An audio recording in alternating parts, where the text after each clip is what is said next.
Hey 36 fanatics, Steven here.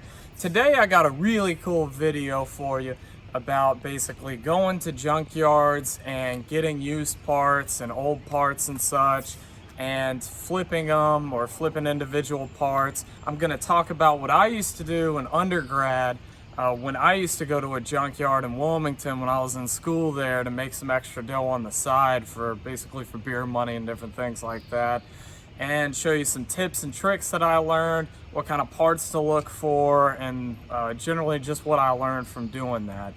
Now, I'm in front of a Mercedes today, and I'm going to be mainly talking about BMW parts. And the reason for that is, you know, if you saw one of my older videos a couple months ago, I had to part out my old E36, and I live in DC now, so I don't even have a car. And then my brother's car right there, I'm changing the clock spring on it, which I'm gonna post a video on that like next week on clock spring replacement video. And so that car can't be moved right now. I got the steering wheel off of it. And the clock spring replacement is the whole reason I got the idea to make this video. So I was looking around for a clock spring and they were selling them for too much money that I felt like paying for on eBay. So I was like, you know, I'm gonna run up to the junkyard and go see if they got a decent condition one that I can pop in there, because his is really, really bad. So while I was there, it was reminding me of parts I used to pull when I was living in Wilmington to resell, and I wanted to make this video for y'all. So first I want to talk about some of the advantages of basically pulling parts and reselling them from junkyards. The first advantage that I really liked about it was that if you're pulling parts, you pick exactly what you want. So I picked nothing but small parts generally, unless, because I was living in an apartment, I didn't want any fenders, I didn't want any doors or bumpers sitting in my apartment. I only picked small parts, climate control modules, instrument clusters, tail lights, headlights, stuff like that, you know, smaller parts. The other thing is, you get to really, if you're interested in doing this as like a side gig or just making some extra money from time to time, you can really figure out what parts sell for what and what sells fast. And once you find parts that are really hot in the market on like eBay or Facebook Marketplace or something, you can have a nice little lucrative side gig where you're paying, like, I think instrument clusters and climate control modules go for like 15-20 bucks usually at the junkyard. And for BMWs, the older ones that I was focusing on, they sell for like 100 bucks a pop. So how did I find the parts that I was looking for? Well, I had already parted out a car beforehand, a couple actually, BMW E36s. So I already knew off the top what parts kind of sold quick on eBay and what parts sold for a decent amount of money relative to their size.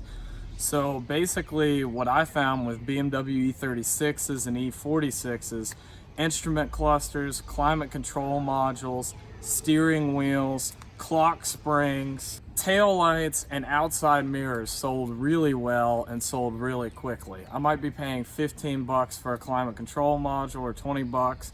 I'd pick up a couple of them, take them back to my apartment, go test them out on my car. If all the lights showing up and it worked perfectly, then I'd list it right then and there, maybe clean it up a bit. Now here's the kicker: if they don't work, my junkyard that I went to in Wilmington, they would let you replace the part with another comparable part in the junkyard. So, you know, maybe half of them would work out of those 5 to 10 climate control modules and instrument clusters I would get.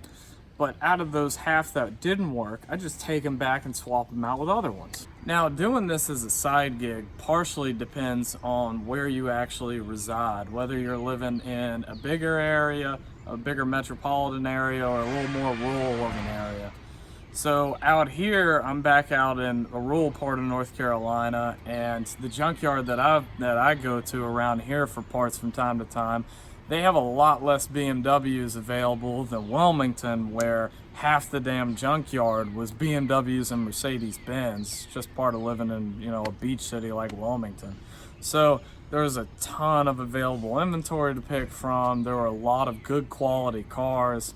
Here on the other hand, like, the options aren't as nice, and it'd be a lot easier if somebody was interested in picking parts from like Honda Civics, Toyota Camrys, and Chevrolets or something like that. So it matters where you live to some degree if you're looking to, you know, this is a BMW channel, so if you're looking to pull BMW parts. If you're not necessarily stuck on BMWs, then there's a lot more options available.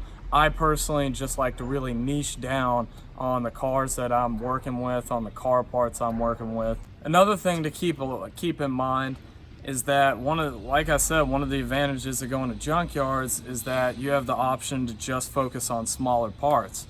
Now, if you got a big area, a big garage or something, and you know fenders off of like, I don't know, a 2004 BMW 330i is selling like hotcakes on Facebook Marketplace or something, or sells really easily, then hey, go ahead, pick some bigger parts.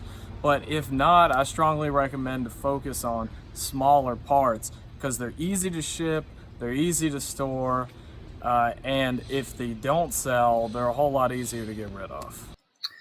Okay, so here's what I do basically to figure out whether or not a part of the junkyard is really worth my time. So I'm here on eBay Advanced Search. All you have to do is hop on Google and type eBay Advanced Search. It'll take you to a page like this. So I only look at sold listings. That basically tells me whether something has actually been sold and how many are being sold.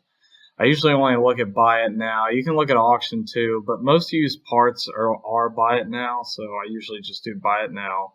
And then for condition, specifically used, you know, you're not looking for new parts, so you're not selling new parts. So, and then here, this is just an example, 1998 BMW instrument cluster.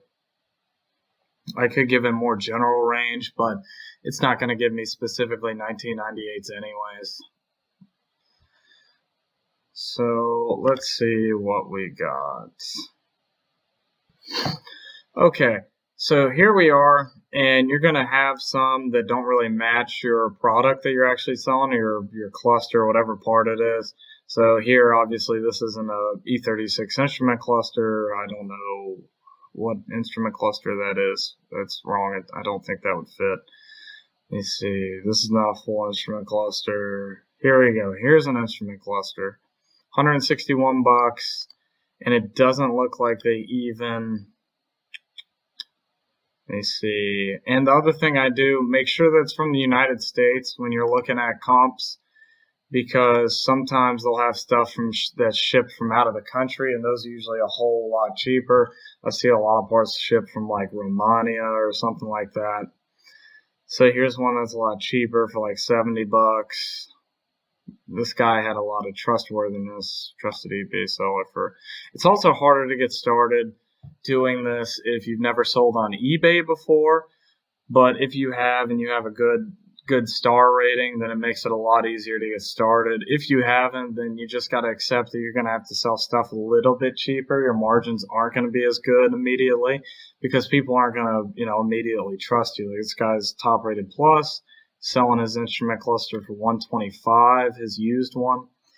And as I mentioned before, instrument clusters at the junkyard go for about $25-30. And most of these are not going to be in perfect condition. A lot of these will have dimmed out lights. If you click the description, a lot of them will say that, let me see. There we go. Electronic display fades away time to time. And this guy still sold it for like $80 plus shipping. So, oh, no, free shipping. Okay. So, and then you have other specialty niche ones that you want to be aware of. Like this one is for an M3 only, and it's selling for more than double what the rest of the instrument clusters in its class sell for. I've noticed that before. If you can find M3 clusters, and you're going to be doing good because they sell for a lot more money. So this is how I basically figure out whether something is worth picking or not, because I want to see if there's an actual market for these parts. And then we can go back to and I'm just typing BMW here because most of the used parts you're going to find for BMWs in the 90s and early 2000s are going to be 3 Series anyways.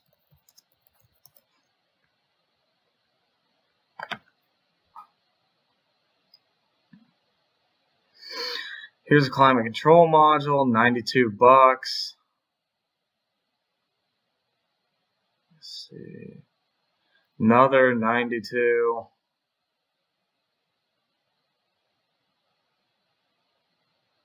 $100, 80.